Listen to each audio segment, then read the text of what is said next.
Сәлеметсіздер ме, құрметті 7-ші сынып оқушылары.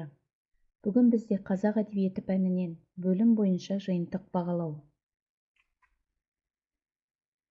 Біз сіздермен қазіргі таңда балалар мен үлкендер бөлімін өтіп жатырмыз.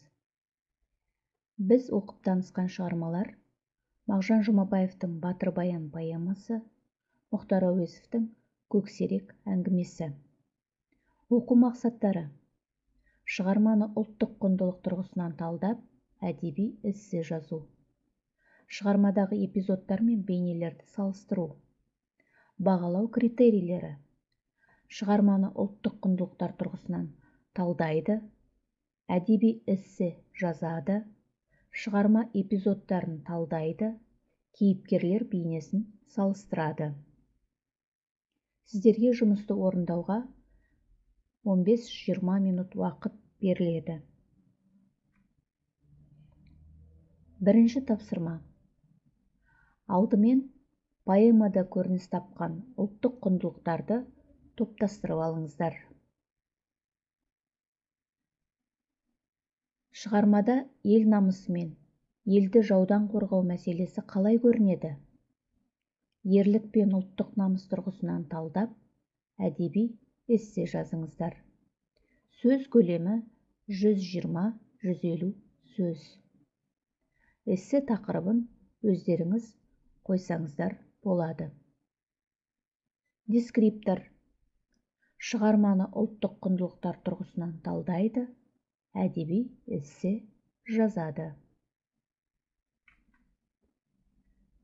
Екінші тапсырма.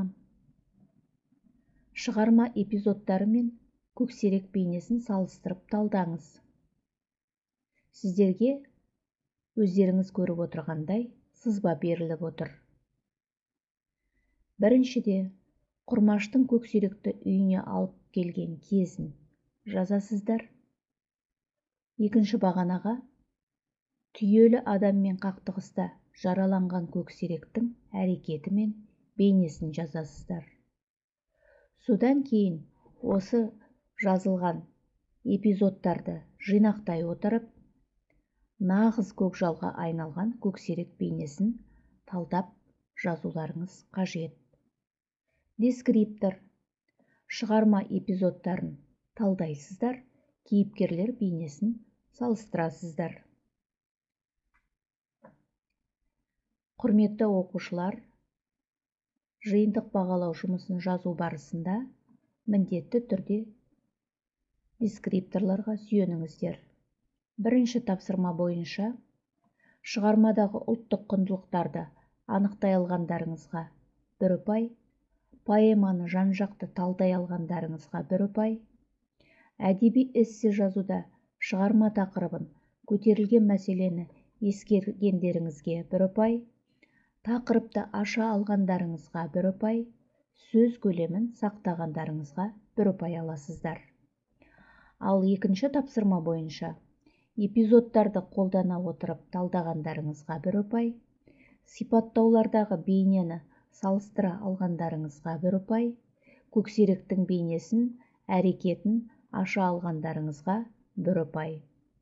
Барлық ұпай саны 8. Құрметті оқушылар, жұмыстарыңызға сәттілік тілеймін. Сау болыңыздар.